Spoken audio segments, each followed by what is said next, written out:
중국 내부 경제를 좀 봤다면 중국과 지금 가장 이슈라고 해야 될까요? 현안이 바로 대만 문제 아니겠습니까? 네네. 대만 문제에 대해서 좀 여쭤보려고 하는데 중국이 계속 대만을 이렇게 공격하고 있잖아요. 네네. 이유가 압박하죠. 압박하고 있잖아요. 네네. 압박의 이유를 좀 명쾌하게 설명해 주시면 감사하겠습니다. 사실은 저는 사실 대만에서 공부했어요. 네. 그 당시에 이제 중국과 수교 전이어서. 이렇게 뵈니까 대만 배우 무슨 느낌이 주윤발 비슷하신 홍콩 배우입니다. 홍콩 배우가 죄송합니다. 네. 대만은 위기설은 약간 좀 과장이 돼 있는데 네. 이게 어떻게 시작이 됐는지는 좀 이제 보시면은 사실은 트럼프 대통령이 네. 중국을 견제하면서 뭐 이제 여러 가지를 했잖아요. 그러다가 트럼프의 기본 관점은 이런 거였습니다. 중국이 훔친 기술과 뭐 이런 걸 가지고 물건을 만들어서 경제적인 걸 시장에 맡기지 않고 뭐 시장 환율을 조작한다든지 이런 걸 통해서 국제 무대에 들어왔고 네. 그 과정에서 미국의 일자리와 미국의 공장 산업이 붕괴됐고 네. 그런데 거기서 번 돈을 가지고 군사력에 투사해서 미국에 도전하고 있다. 네. 이게 이제 트럼프의 시나리오예요. 네. 그러면 군사력에 도전을 못하게 하기 위해서는 미국의 패권 지위에 도전하기 못하게 하기 위해서는 역산을 해보니까 돈을 못 벌게 해야 되는 거죠. 네. 그래서 무역을 건드린 거예요. 그게 이제 잘 아시는 무역 전쟁이 시작이 된 겁니다. 그래서 관세를 뭐 지금 25%짜리도 아직 유지가 되고 있잖아요. 네. 이게 이제 트럼프가 해놓은 겁니다. 네. 이렇게 하면서 내가 보니까 중국이 가장 아파하는 부분이 대만이더라. 이제 이런 생각을 한 거죠. 그래서 대만을 보호해 주겠다라는 얘기를 사실은 그때부터 하는 거예요. 물론 이제 중국 견제용으로 하는 겁니다. 그래서 트럼프가 당선이 되고 37년 만에 차이잉원 이제 대만 총통이죠. 한테 처음으로 전화를 겁니다. 그게 이제 있을 수가 없는 일이죠. 왜냐하면 중국과 대만이 중국과 미국이 79년 1월 1일 날 수교했는데 수교 원칙의 핵심이 뭐냐 하면 중화인민공화국이 중국의 유일 합법정부고 대만은 중국에 속한다 이거 아니에요. 네. 그걸 이제 인정했다고 하는 거거든요. 맞습니다. 뭐 미국은 아니다. 우리는 그거라는 거지 내가 언제 인정했냐 이러고 싸우는 거예요 사실은. 네. 그러면서 사실 79년 수교할 때 79년 4월 달에 대만 관계법이라는 걸 미 의회에 만들어요. 네. 이거의 핵심은 뭐냐 하면 한마디로 얘기하면 미국이 대만을 보호해 주겠다는 겁니다. 그러니까 이게 딱 이 법이 생기고 나서 대만의 별명이 하나 생겼어요. 대만은 미국에 가라앉지 않는 항공모함이다. 지원해주고 지켜준다고 그랬으니까. 네. 그러고 왔다가 몇십 년을 모르는 척 했다가 네. 트럼프가 전화를 한 거죠. 네. 그러니까 중국이 발끈한 거예요. 그러면 결국은 중국이 이제 세계적 국가가 되고 홍콩도 자신들의 말 표현에 의하면 중국의 품으로 돌아왔고 네. 마카오도 중국의 품으로 돌아왔고 네. 그럼 이제 대만만 돌아오면 그레이트 차이나가 되는 거죠. 그럼 네. 시진핑은 뭐라고 그러냐. 중국몽의 완성은 대만과의 통일이다. 이런 표현을 합니다. 네. 그러면서 이제 대만에 대한 압박 정책을 실시하는 거죠. 핵심은 뭐 제가 장황하게 설명드렸지만 핵심은 뭐냐면 대만 문제는 내정 문제라는 거예요. 네. 국민당과 공산당의 내전의 결과 패한 국민당이 대만으로 패주한 거고 그래서 이거는 철저하게 내정 문제인데 왜 미국이 거기에 간섭을 하느냐. 그 외세 개입을 도저히 나는 받아들일 수가 없다. 우리 한국 정부가 뭐 양안 문제, 대만 해협의 힘에 의한 현상 변경 반대, 뭐 일반론이라고 주장해도 한국 니네도 간섭하지 마라고 얘기하는 거거든요. 그게 지금 이제 한중 관계에서도 이슈가 되고 있지 않습니까? 결국은 중국은 대만 문제가 국제화되는 게 싫은 거죠. 그런데 그 앞에 세계 최강 국가라고 하는 미국이 그걸 이용해서 대만 압박용으로 쓰는 거예요. 네. 그러니까 지정학적인 중요성에다가 더 잘 아시는 TSMC라는 지경학적인 중요성까지 이제 있으니까 같이 된 거예요. 네, 네. 그러니까 이 두 가지로 미국이 대만을 포기할 수 없는 거죠. 여러 가지 이유로. 그렇겠네요. 그리고 중국은 그걸 그냥 놔두면 이게 이상하게 흘러갈 수도 있잖아요. 거기다가 이 대만의 차이잉원 총통이 민진당이라는 당 소속인데 이 민주진보당이라는 당은 과거의 국민당과 달리 대만의 독립 성향이 강합니다. 이 민주진보당은 1986년에 창당이 됐는데요. 그것도 그전에는 창당을 못하게 했다가 네. 장개석 총통의 아들인 장경국 총통이 사망하기 1년 전에 이제 그 야당도 만들고 신문도 반대 여론 있는 신문도 만들자. 네. 그래서 그걸 해금을 해줘요. 그리고 중국과도 언제까지 이렇게 지낼 거냐. 그래서 친지 방문도 허용합니다. 장경국이. 그러니까 그때 생긴 당이에요. 그런데 그 당이 생기면 이제 우리 당은 뭐 할 거다라는 걸 발표를 하잖아요. 당장이라는 게 있지 않습니까? 근데 그게 대만 전도 결의문이에요. 대만 미래 결의문. 거기에 보면 민주진보당의 목표는 대만 공화국 건설입니다. 네. 그럼 중국이 보면 독립하겠다는 거잖아요. 네. 그러니까 민주진보당의 세력이 집권하고 있을 때는 더 강력하게 대만을 압박하는 거죠. 네. 니네 한다고 그러면 너 무력 침공할 거야. 네. 너 가만히 안 놔둬. 네. 그러면 사실은 대만이라는 게 인구 2,400만의 작은 섬인데 네. 뭐 미사일 훈련 몇 번 하고 막 어지럽게 만들고 해상 봉쇄하고 그러면 자본 다 빠져나갈 거고 네. 이렇게 압박을 하는 겁니다. 압박을. 근데 대만도 만만치는 않아요. 그래서 결국은 대만의 독자성을 강조하려는 민주진보당. 그 다음에 절대로 중국의 밖으로 빠져나가게 하지 못하려는 중국 공산당. 그 다음에 요거를 적절하게 이용해서 자신들의 지정학적 이익과 그러니까 사실은 대만이 없다고 생각하면 오키나와 열도에서부터 저 밑에 남중국해까지 태평양이 뻥 뚫려요. 그럼 미국 입장에서는 동아시아 서태평양이죠. 미국 입장에서는 그렇죠. 이 서태평양 작전이 불가능해지거든요. 네. 그러니까 대만이 있어야 되는 있어야 거예요. 돼요. 거기에 이제 아까 말씀드린 대로 경제적인, 지경학적인 이것까지 딱 오니까 이걸 포기할 수 없는 미국. 이렇게 이제 겹쳐 있는 겁니다. 네. 그래서 대만 문제가 항상 첨예한 문제로 대두될 수밖에 없고 중국은 거기에 대해서 대만 문제가 이상하게 흘러가는 것은 절대로 간과할 수 없다라는 입장을 얘기하고 있는 거죠. 그러니까 계속 압박을 하는 거예요. 너무 정말 군사지정학적 또 경제적 또 여기 이념적 여러 가지 그 복합적인 사고를 가지고 대만을 놓고 이렇게 압박을 가하는 그런 모습들이 네. 지금 너무 영화 속에 나오는 정말 굉장히 복잡해요. 대만 문제가. 그 홍콩 배우께서 주윤발 형제 관계께서 이렇게 이야기해 주시니까 너무 재밌게 들었습니다. 우리 중간에 제가 이거 하나 뜯어 드릴게요.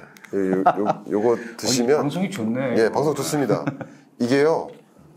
하나 드시면 하루에 수명이 하루씩 연장된대요. 이거 매일 드시면 안 죽을 수 있다고. 꿀스틱.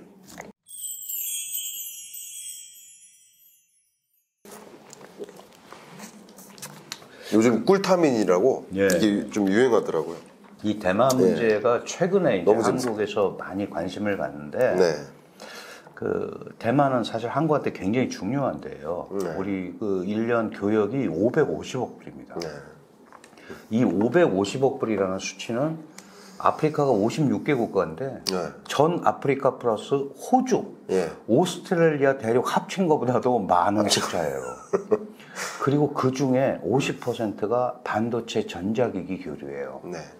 그러니까 굉장히 중요한 파트너입니다. 그러네. 그런 거에 비해서는 대만이 굉장히 그 관심 바뀌었죠. 우리가 이제 지나친 대중 정책 올인 때문에. 물론 많은 분들은 알고 있었죠. 그리고 경제 하시는 분들은 대만하고 활발하게 교류를 하고 있어요. 그래서 지금에라도 이렇게 대만 문제가 나왔고, 그 다음에 대만 해협이라는 데가 우리나라 물동량의 한 40%가 컨테이너가 거기로 지나가요. 40%, 45%가. 그럼 나머지는 이제 태평양으로 그렇죠. 가고 거기를 통해서 남중국해를 통해서 인도양, 대서양으로 가는 거거든요. 네. 그 대만 해협을 반드시 거쳐야 되고 중동 원유의 80%가 대만 해협을 통해서 들어옵니다. 우리도 마찬가지고 그렇죠. 일본도 마찬가지고. 결국 굉장히 중요한 해상 수송로예요. 네. 그러니까 이게 남의 일이 절대 아닌 거의 거죠. 호르무즈 해협, 대만 그렇습니다. 해협 그 두 개가 쌍대. 맞습니다. 우리나라 입장에서. 그리고 이제 여기 들어오는 거를 막으려면 이제 봉쇄를 하려면 이제 말라카 해협이라는 게 네. 있죠. 거기를 통해서 들어오니까 네. 이게 전부 요충지란 말이죠. 그러니까 여기 하나라도 잘못되면 우리나라 생각해 보세요. 석유 안 들어오면 3일 안에 다 스톱이에요. 그렇죠. 예, 그러니까 예를 들어서 그럴 만큼 우리가 중요하기 때문에 꼭 대만에 대한 관심이 아니고 네.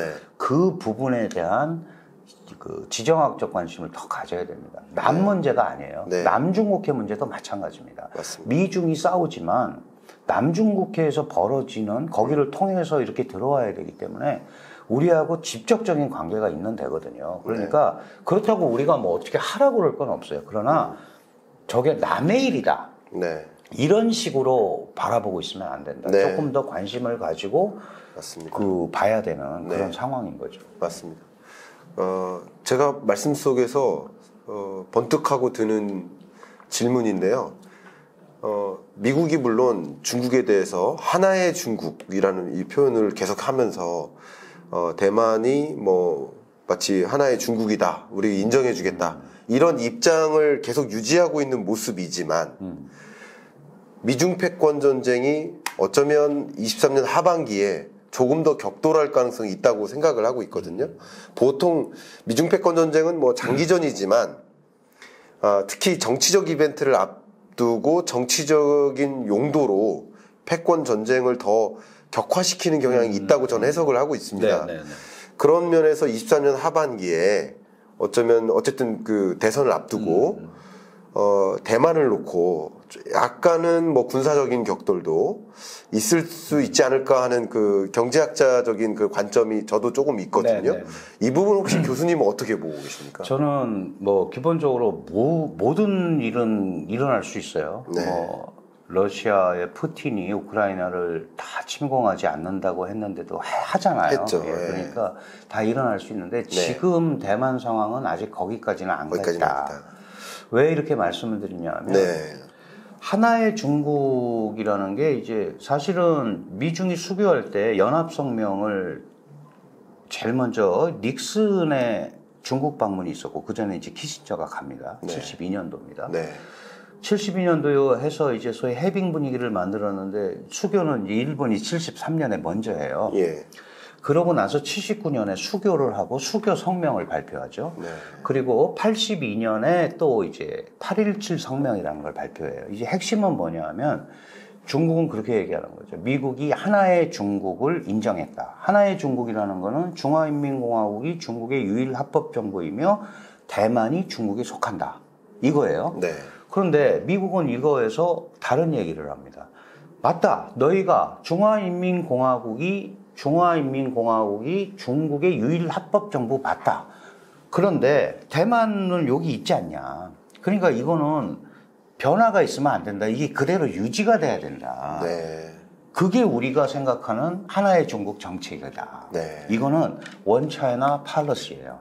저기 앞에서 얘기한 중국이 얘기하는 하나의 중국은 원칙이에요. 하나의 중국 원칙. 원 차이나 프린시플이라고 꼭 써요. 근데 미국은 하나의 중국 정책이라고 그래요.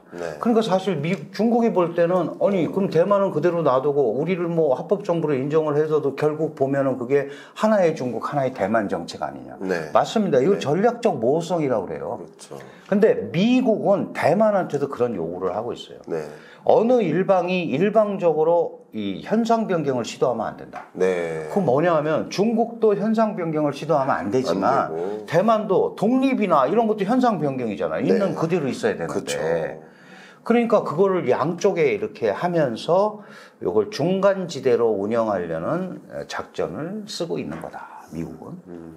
그런데 이거에 대해서 중국이 계속해서 문제를 제기하고 지난번에 이제 블링컨이 방중했잖아요. 하면서 이제 약간 중국이 얘기하는 하나의 중국 원칙에 가까운 거를 수용하는 듯한 네. 물론 나중에 또 딴소리 할 겁니다. 표면적인 예, 거죠. 예. 예. 수용하는 듯한 표현을 했어요. 네. 그리고 다른 사람들도 그렇게 하죠. 네.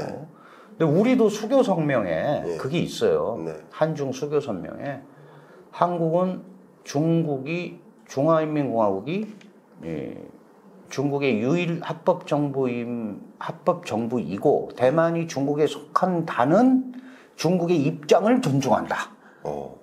원칙 이런 얘기는 없고 네네. 그러니까 입장에 존중한다. 대해서 우리가 존중하는 거에 대해서 사인을 한 거거든요. 네. 그러니까 우리도 그 기본 그걸 그냥 가지고 가면 되는 거죠. 어쨌든 힘에 의해서 중국이 무력이 있으니까 네. 힘에 의해서 현상 변경을 하는 데 대해서는 반대하는 이건 국제주의 원칙이에요. 네. 근데 뭐 힘이라는 표현도 쓸 필요 없어요. 그냥 그대로 있어라라고 하면 제일 맞는 거고. 네. 그래서 지금 이제 지적하신 대로 그러면은 이게 과연 그 소위 국지전이든 네. 뭐든 이런 상황으로 갈 수 있겠냐. 네. 그런데 지금 말씀하셨다시피 중국 경제가 너무 어렵잖아요. 아. 이거 지금 물론 이제 이 경제가 너무 어렵고 뭐 미중 갈등이 막 하니까 이 사실 뭔가 시선도 좀 돌리고 중국을 통일하는 지도자의 뭐 이미지 막 이런 걸 보여주기 위해서 할 수도 있지만 그 불확실한 결과를 놓고 이제 요새 많이 유행하는 배팅을 하기는 시진핑도 매우 위험하죠. 아. 그리고 대만이 이렇게 호락호락하지 않습니다. 일단 미국이 뒤에 있고 이게 잘못하면 미중 전쟁으로 그렇죠. 번질 수도 있잖아요. 예. 왜냐하면 미국이 지원해 준다고 그랬으니까. 네. 그 대만도 저항을 하게 되면 할 거고 그러면 베이징, 상하이가 다 지금 대만이 자체 개발한 크루즈 미사일에 다 노출이 돼 있고 네. 2,500km 미사일이 있거든요. 그리고 뭐 제가 어느 프로에서 그냥 그런 것도 있다 그러고 삼엽댐 얘기했더니 막 그게 타이틀로 뽑아져가지고 삼엽댐 터지면 막 그런데 그거는 그리 쉬운 일은 아니지만 어쨌든 삼엽이라는 댐이 워낙 크기 때문에 그게 터지면 뭐 5천만 최소 많으면 1억 명 정도의 인명 피해가 예상이 된다. 그러면 그 피해가 나는데 정권이 유지되기가 쉽지 않죠. 그렇지 않습니까? 그렇죠. 그래서 그런 부분에 대한 직접적인 어떤 이런 충돌이 일어나기는 쉽지가 않을 거고 게다가 내년 1월 13일에 대만에 대선이 있어요. 네. 그러면 이제 조금 더 중국에 대해서 나름대로 독립 성향적인 차원 측면에서 민진당보다 훨씬 덜한 물론 이제 국민당도 1949년부터 대만 통치를 했잖아요. 그 전에 중국을 통치하다가. 네. 그리고 70 몇 년이 됐단 말이죠. 그래서 대만의 국민당도 조금 변했어요. 뭐 우리가 꼭 중국이랑 뭐 합쳐야 돼? 뭐 이런 생각을 하는 사람들이 있지. 그러나 독립이라는 개념하고는 다르죠. 그렇죠. 네.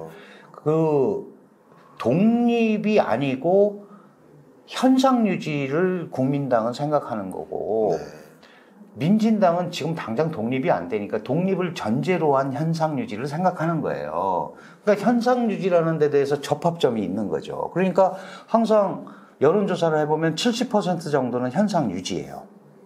그런데 이 국민당이 되면 여기는 적어도 독립을 전제로 하지 않은 현상 유지니까 중국과의 어떤 대화 흐름이라든가 소통이 훨씬 더 부드러워질 수 있는 거죠. 그래서 그거 지켜봐야 되고요. 그렇겠네요. 그 다음에 미국 대선이 내년 11월입니다. 네. 이때까지 물론 이제 공화당이 되든 민주당이 되든 대중 압박은 계속될 거고 그렇지만 적어도 중국이 뭔가 여기에 대해서 결단을 내리려면 미 대선까지는 가봐야 되는 거 아니냐. 물론 네. 미 대선에 영향을 주기 위해서 할 수도 있죠. 네. 그러니까 민주진보당 대만 독립 성향을 가지고 있는 후보가 되면 미 대선 전에 중국의 행동이 있을 수도 있지만 네. 그 전략적으로 결과가 어떻게 나올지 모른다는 상황에서 판단을 해보면 이게 쉽지는 않을 거다. 그리고 정말로 전면전 상황이 발생을 하면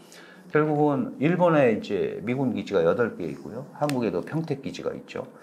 여기에서 특히 뭐 한국도 공군력이나 이런 게 차출될 수 있고 그러면 또 김정은의 오판을 불러일으킬 수도 있고 여러 가지로 굉장히 복잡합니다. 그러니까 그런 상황이 안 일어나게 하는 게 중요하고 그런 의미에서 보면 대만 해협 위기는 약간 좀 과장된 면이 있어요. 분명히 있지만 그리고 그게 이제 나온 거를 잘 살펴보면 미 군부의 서태평양 사령부 쪽에서 많이 나오는 거거든요. 그러니까 일부 또 군산 복합 논리, 이 텐션을 올림으로써 그 군사력 강화라든지 그런 걸 통한 압박 이런 거를 시연하려는 군산 복합 논리도 좀 들어있고 그 대만 입장에서는 어쨌든 어려운데 미국을 든든한 뒷배로 갖고 있는 게 지금으로서는 제일 중요하잖아요. 그렇죠.